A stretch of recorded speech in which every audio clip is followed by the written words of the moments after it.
Leitura bíblica. Como te roguei quando parti para Macedônia, que ficasses em Éfeso, para advertires a alguns que não ensinem outra doutrina. Nem se deem a fábulas ou genealogias intermináveis, que mais produzem questões do que edificação de Deus, que consiste na fé. Assim o faço agora. Ora, o fim do mandamento é o amor de um coração puro, e de uma boa consciência e de uma fé não fingida, do que desviando-se alguns se integraram a vãs contendas, querendo ser doutores da lei e não entendendo nem o que dizem nem o que afirmam. Sabemos, porém, que a lei é boa, se alguém dela usa legitimamente. Sabendo isto, que a lei não é feita para o justo, mas para os injustos e obstinados, para os ímpios e pecadores, para os profanos e religiosos, para os parricidas e matricidas, para os homicidas, para os fornicadores, para os sodomitas, para os roubadores de homens, para os mentirosos, para os perjuros e para o que for contrário à sã doutrina.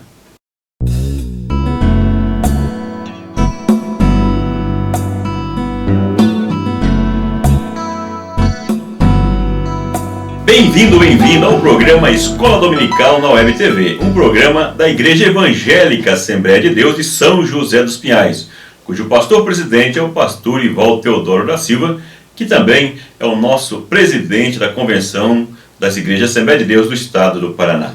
Você é bem-vindo, você é bem-vinda para estar conosco todas as semanas estudando sobre as lições bíblicas da CPAD. E nós estamos estudando hoje, ou melhor, vamos estudar hoje, a lição de número 2, o Evangelho da Graça. Se você ainda não assistiu a lição de número 1, eu peço que você pare esse vídeo e volte à lição de número 1, que é uma lição introdutória para todo o trimestre. Esse trimestre que nós estamos tratando sobre as cartas pastorais. As duas cartas escritas a Timóteo e a carta escrita a Tito, os dois jovens pastores. Por isso, cartas pastorais. Bem como também pela proximidade, pela pessoalidade do apóstolo Paulo para com esses dois líderes que ele havia formado já há muito tempo e agora eles estavam enfrentando grandes dificuldades à frente das igrejas.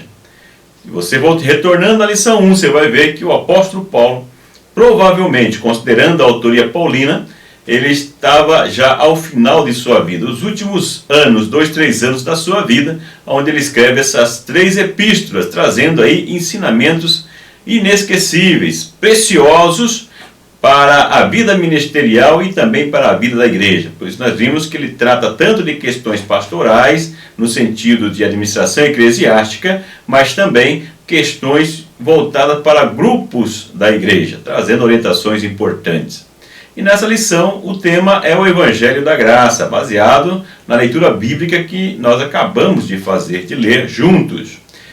E nesta lição de hoje, nós vamos ver que a preocupação do apóstolo Paulo, conforme já mencionamos na lição 1, e aqui tratando especificamente sobre esse assunto, com os falsos mestres, aqueles que estavam dentro, não fora, dentro da própria igreja, ensinando um evangelho ou coisas diferentes, como diz algumas traduções, do que o evangelho que o apóstolo Paulo havia pregado, o evangelho da graça, da salvação em Cristo Jesus. A preocupação com as heresias. Então nós vemos que desde o início da formação da igreja, para isso é ler Atos 20, você vai perceber que já existia uma preocupação com os falsos mestres e com os falsos ensinamentos. Você pode estudar especificamente do verso 29 a 30 de Atos 20 e você vai perceber isso, que já incomodava há muito tempo a igreja. 7 anos depois, então nós vemos o apóstolo Paulo encaminhando Timóteo para ir até Éfeso, a igreja, onde tem a preocupação ali com a infiltração dos falsos mestres, que é que nós vamos estudar agora aqui em 1 Timóteo. Era o local ou a igreja onde Timóteo era o líder, era o pastor, pastoreava aquela igreja. Então nós vemos que 7 anos depois o apóstolo coloca ali e ele deixa bem claro, nesses textos que nós lemos, que era para defender a igreja dos falsos mestres, dos falsos ensinamentos. E vamos ver, afinal de contas, que esse ensinamento é atual para os nossos dias, serve para os dias atuais, como toda a Bíblia é uma palavra atualíssima.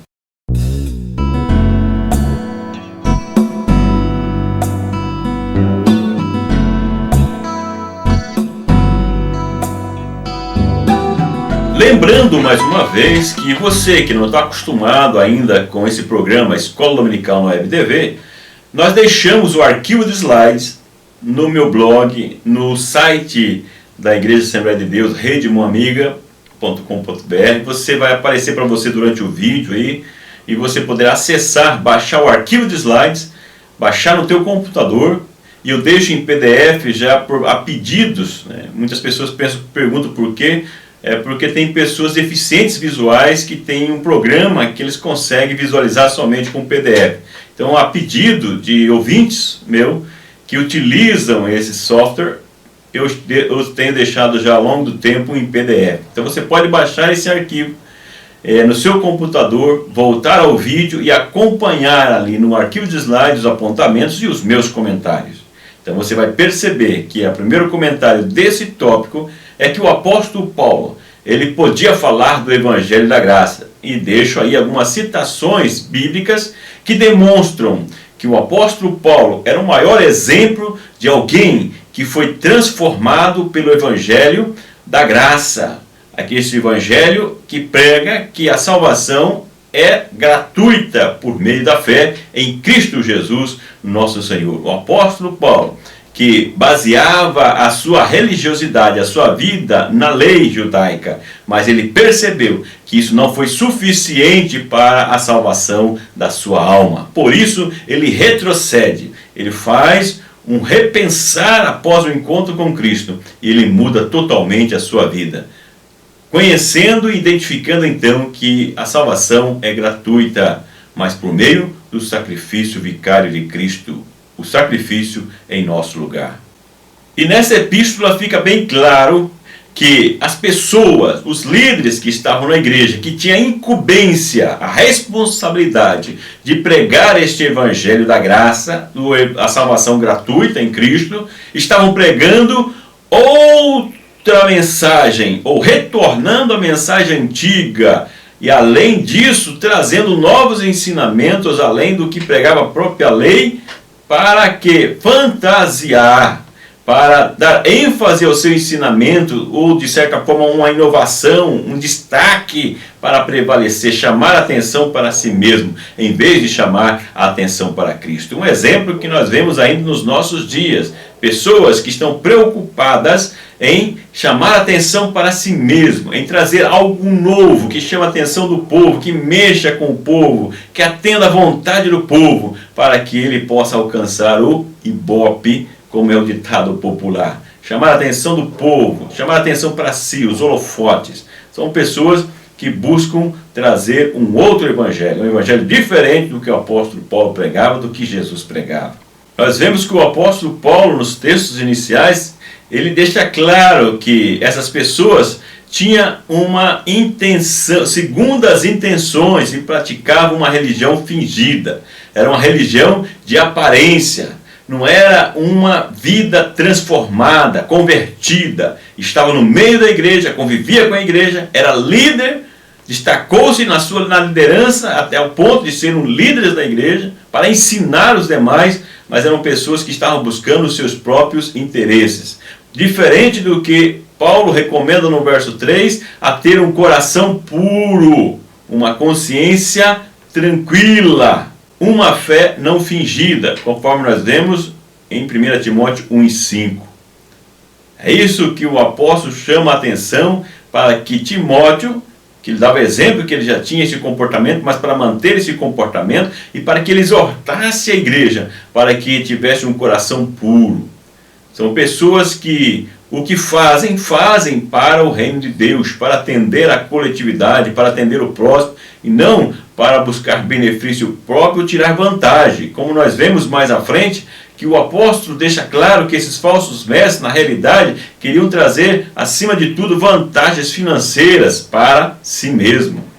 E é o que nós vemos muitas vezes nos nossos dias também. O cuidado que temos que ter dentro das nossas igrejas para não permitir que pessoas mal intencionadas, sem um coração puro, sem um coração voltado para o reino de Deus, venham ministrar nas nossas igrejas e roubar, né, os nossos membros, as nossas ovelhas, tirando ofertas para um outro benefício pessoal.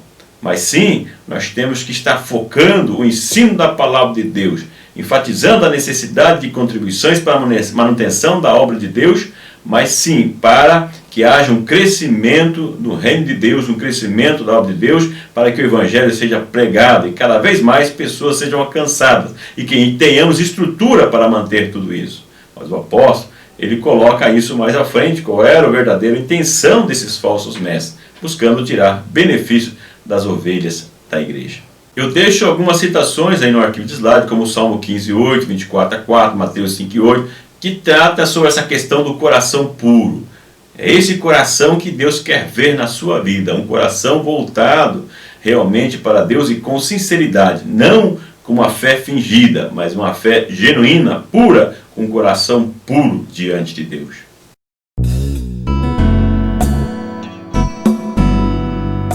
Para o povo bíblico, o coração significava a consciência da pessoa. Quantas pessoas que têm dificuldades com a sua consciência por causa do seu comportamento? Quantas pessoas, como já disse anteriormente, que estão usando o dom do ensino, usando a oportunidade do ensino, da pregação, da palavra de Deus para manipular as pessoas, para emocionar as pessoas, vem com práticas de emocionalismo, práticas de controle de público para movimentar as pessoas, trazendo ensinamentos que na realidade não levam as pessoas à conversão, à mudança de vida, mas levam as pessoas a alimentar os seus próprios desejos, as suas vontades, muitas vezes com teologia, como nós vimos na lição passada, como a teologia da prosperidade, que leva a alimentar os desejos, a vontade pessoal, o interesse pessoal das pessoas, em vez de focar o reino de Deus.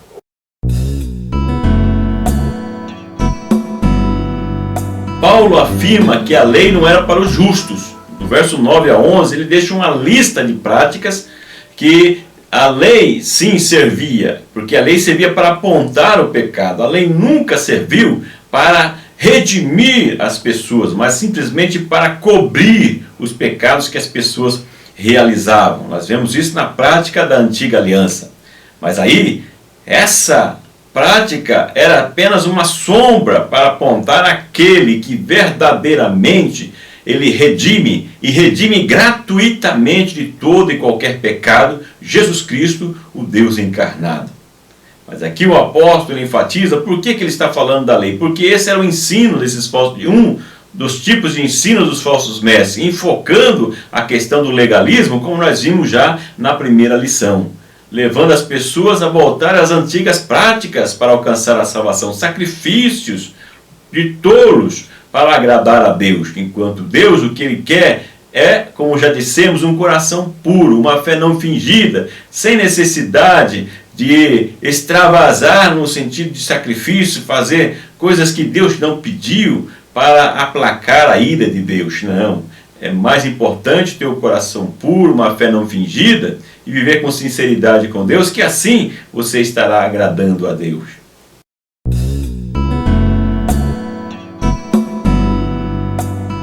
A graça superabundou com a fé e com o amor. É o título colocado pelo autor da revista nesse tópico. Fala da gratidão pela transformação de nossas vidas. E o apóstolo Paulo também era o melhor exemplo de alguém que era grato a Deus. Deixo aí no arquivo de slide várias citações também, onde demonstra a gratidão do apóstolo Paulo. O homem que era o perseguidor da igreja, achando que estava fazendo um favor para Deus. O momento em que Cristo, mesmo ele tendo essas atitudes contra a sua própria igreja e contra o próprio Cristo, porque Cristo, ao encontro no caminho de Damasco, disse: Paulo, eu sou Jesus a quem tu persegues, Paulo. Tu não está perseguindo homens e mulheres, está perseguindo a mim, pois persegue a minha igreja. E nós vemos que Jesus, com gratidão, com amor, com generosidade, com misericórdia. Ele aceita Paulo da maneira que ele era, apesar de tudo que ele havia feito, e ele transforma a sua vida. O apóstolo Paulo era um homem grato, era um homem que reconhecia a misericórdia e a bondade de Deus. Por isso ele estava sempre preocupado, era com a salvação das almas, sabia o que tinha sido, o que era prioridade para o ser humano, que é manter a sua comunhão com Deus, é manter a sua salvação alcançada por meio da fé nas obras de Cristo Jesus, de forma a ser constantemente grato, para que de forma alguma venha desagradar ou ofender, entristecer o Espírito Santo de Deus, o Deus que deu o seu Filho para morrer em uma cruz em nosso lugar. Por meio do evangelho que ele pregava, foi que ele se transformou numa nova criatura, conforme ele escreve na segunda Epístola a Coríntios 5:17.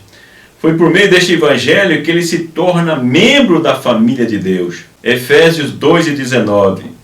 O que ele achava que já fazia parte, mas não fazia. Porque aí ele demonstra que membro da família de Deus somente aqueles que, por meio da fé na obra vicária de Cristo, que aceita o senhorio de Cristo sobre a sua vida, que é grato e obediente a Deus, é quem alcança esse privilégio de ser chamado filho de Deus, conforme também vemos na epístola a de João.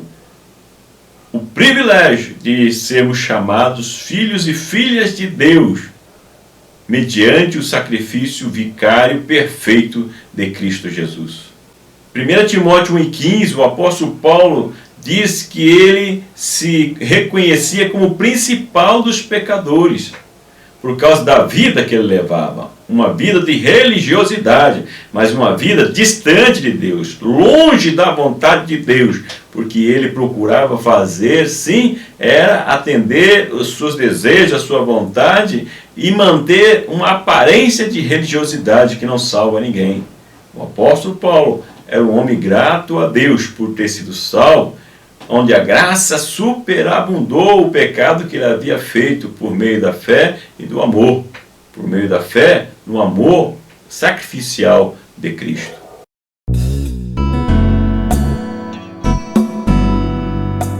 A lei que os falsos doutores, ensinadores defendiam, na realidade, nos diz a própria palavra de Deus, que serviu apenas como pedagogo, um aio, ou seja, era o costume que foi influenciado pelos gregos, aonde um mestre da criança conduzia e ensinava aquela criança a melhor maneira que poderia viver, conduzir as suas atitudes até a sua maioridade. Então a lei, ela serviu como esse pedagogo, como esse aio, para levar a apontar o pecado, as falhas das pessoas, mas no fim, na realidade, como nos diz a palavra de Deus, é para apontar para Cristo. Esse sim é quem pode redimir gratuitamente e salvar a pessoa, trazendo a maioridade espiritual, a sua salvação diante de Deus. 1 João 3:9 nos diz que aquele que conhece o Evangelho da graça,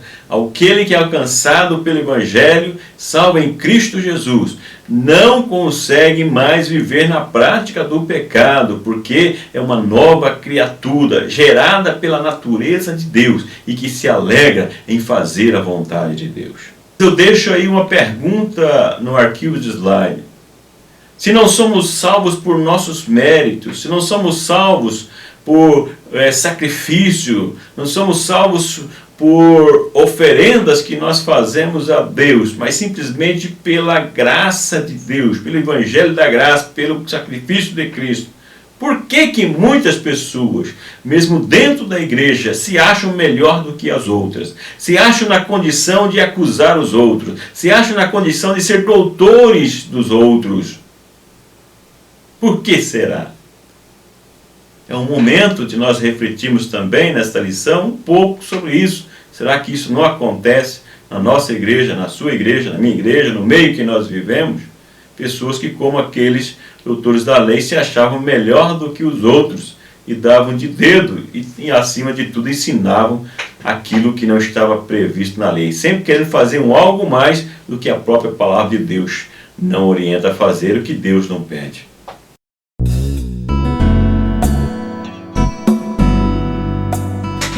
Por fim, nós vemos o apóstolo Paulo, no verso 18 e 20, convidando Timóteo a fazer um bom combate. Na realidade, ele convida a nós a fazer um bom combate, porque ele mesmo afirma na segunda epístola que Timóteo combatia também um bom combate, mas reforçando que Timóteo devia continuar com a sua postura e o seu comportamento. E, acima de tudo, levar a igreja, conduzir a igreja a combater um bom combate.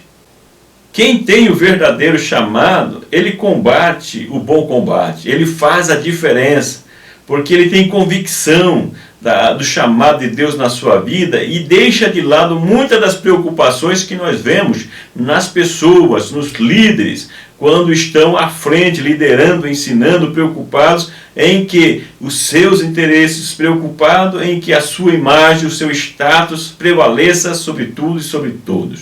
Mas aquele que tem um chamado, ele faz um bom combate, ele combate um bom combate. O que é combater um bom combate? Paulo vai reforçar muito essa figura do soldado, como também do atleta, no segundo capítulo da segunda carta a Timóteo. É bom você dar uma lida no segundo capítulo, verso 1, pelo menos verso 1 a 8, falando ali dessas figuras, das metáforas que ele usa. E duas das metáforas é o soldado e também o atleta. Mas o foco aqui é o soldado e o bom combate. O bom soldado, ele está constantemente alerta. Alguns historiadores dizem que durante as guerras mundiais, Segunda Guerra Mundial, muitos inventaram um grito de guerra, dizendo: "Oh, estamos em guerra!", quando percebiam que alguns dos companheiros estavam desavisados, estavam não atentos e lembravam então que estavam em guerra. O bom soldado, ele sabe que ele está em guerra e todo momento e constantemente ele está se relembrando disso, tomando cuidado para não ser enganado e destruído pelo inimigo nessa guerra espiritual. O bom combate, ele é combatido quando as pessoas têm consciência que está numa guerra espiritual, que ele tem algo para preservar, que é a sua alma, que ele tem um compromisso de preservar também a vida do seu companheiro soldado que está ao seu lado. É o companheirismo, é a comunhão, é o trabalho em equipe, é quando as pessoas se unem com um único objetivo, defender aquilo que tem de mais precioso, no caso da guerra pátria, e para o salvo a pátria celestial, a sua alma, a salvação, que é quem vai conduzir para estar na pátria celestial com Deus. Então, o bom soldado, ele combate, ele protege, e quando bons soldados combatem junto, as coisas funcionam, porque o foco é a defesa do reino de Deus. É um objetivo único, a vontade de Deus. No verso 20, nós vemos Paulo entregando Alexandre e Himeneu a Satanás, assim diz o texto. Aqueles que defendiam a falsa doutrina, o falso ensinamento. Pessoas que, como dissemos na lição anterior, são irreconciliáveis. Como pode? Pessoas que não têm mais jeito? Não, é porque elas realmente não querem mudar. É que elas estão tão envolvidas com as práticas, alimentando o seu desejo, a forma de viver, que elas não conseguem mudar. Deus, evidentemente, pode mudar, mas tem pessoas que se afinam tanto, buscando essas questões que vêm encher o seu ego, que vêm trazer ensinamentos são contrários, alimentam tanto estas coisas na sua vida, envolve de tal maneira que não dão ouvido à palavra de Deus, não dão ouvido ao Espírito Santo de Deus. E o nosso Deus, como é um Deus que não invade, que não obriga, mas dá liberdade para o ser humano aceitar a sua vontade ou não, assim como você que está nos ouvindo, você que vai ensinar também e outras pessoas estarão ouvindo, depende das pessoas aceitar ou não, se submeter ou não à vontade da palavra de Deus. Infelizmente, muitas pessoas, devido ao fortalecimento, a querer alimentar o seu ego, nunca vão mudar de comportamento, porque não dão abertura ao Espírito Santo de Deus. Mas que essa palavra possa surtir efeito na sua vida, se porventura você também tem buscado alimentar o seu próprio ego, em vez de alimentar, em vez de servir e adorar a Deus e buscar o bem da igreja, da comunhão, do reino de Deus. E que as pessoas possam ser alcançadas através do seu ensino também. Paulo advertiu que essas pessoas eram irreconciliáveis. Paulo, diferente desses, é alguém que reconheceu a sua condição de maior dos pecadores e que combatia um bom combate, ao ponto que nós vemos lá na segunda epístola aos Coríntios, ou melhor, ao ponto de nós vermos lá na segunda epístola, quando ele escreve a Timóteo, afirmando que combateu um bom combate e guardou a fé, com a convicção de que a coroa da justiça o aguardava. Sabia que havia sido transformado numa nova criatura. Tinha certeza, convicção do lugar que ele tinha já guardado, que Deus havia reservado para ele, a alegria da salvação. Por isso, ele estava, mesmo ao final da sua vida, ainda pensando, como eu disse na lição anterior, se você não assistiu, assista.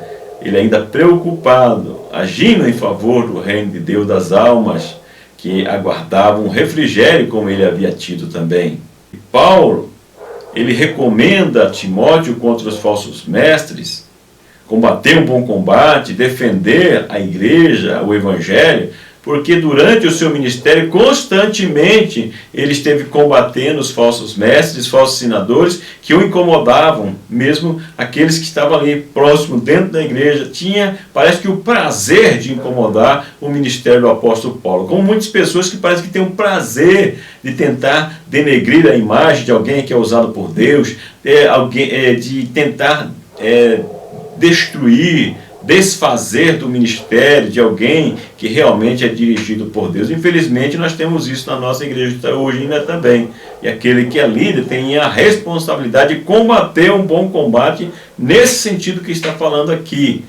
Combatendo aqueles que estão atacando a igreja, atacando a comunhão da igreja, atacando o verdadeiro evangelho da graça que deve ser pregado na igreja. Então, alguém que defende, para defender, tem que conhecer bem a palavra de Deus, tem que se capacitar, tem que se dedicar, o que muitos líderes não têm feito, tem se acomodado e não quer estudar, não quer se aplicar cada vez mais para conhecer melhor as Escrituras e melhor transmitir esse ensinamento e combater os falsos mestres. Muitos não podem combater porque não conhecem bem a palavra de Deus, não sabem defender a fé que dizem ter. Por isso, o foco deve ser o reino de Deus e se aplicar, combater um bom combate, se aplicando, se aperfeiçoando na palavra de Deus para ministrar esta palavra que vem salvar almas e também combater os falsos mestres, as falsas doutrinas que tantas vezes tentam adentrar dentro das nossas igrejas. Por isso que o apóstolo Paulo incentiva Timóteo a fazer isso. Por isso que o apóstolo Paulo recomenda durante as suas epístolas o Timóteo a continuar aplicando-se ao estudo, o estudo sistemático, meticuloso da palavra de Deus, para defender a sã doutrina. Afinal, combater um bom combate.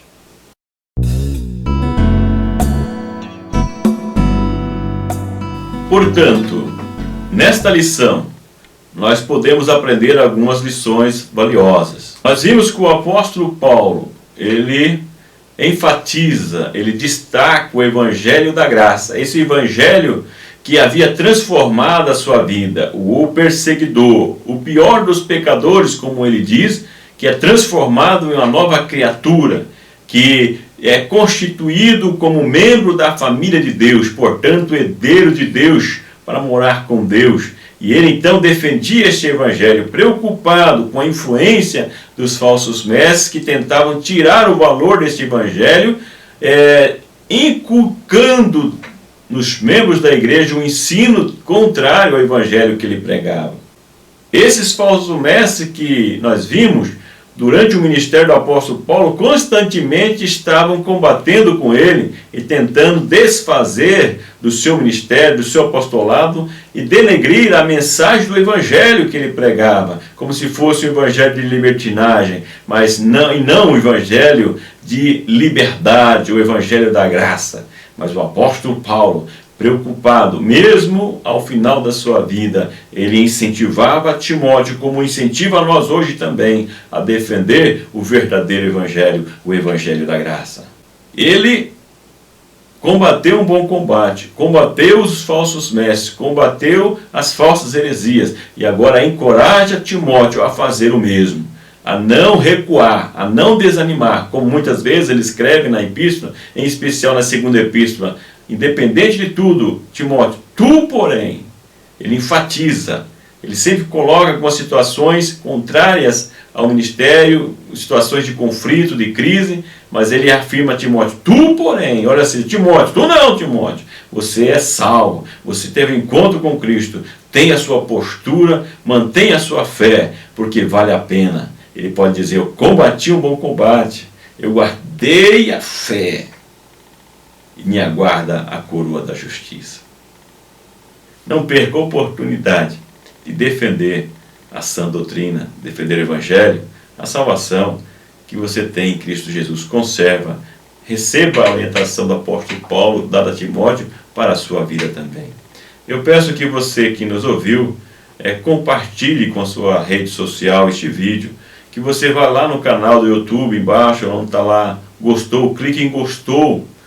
Se você gostou desse vídeo, compartilhe com a sua rede social. Se você não se inscreveu ainda no meu canal do YouTube, vai lá, no lado esquerdo lá, inscrever-se, clique ali, se inscreva no canal, compartilhe, participe conosco desse ministério de ensino da Palavra de Deus. Você pode ser também um contribuinte com atuação. Eu não peço nenhuma contribuição financeira, nada, nunca pedi.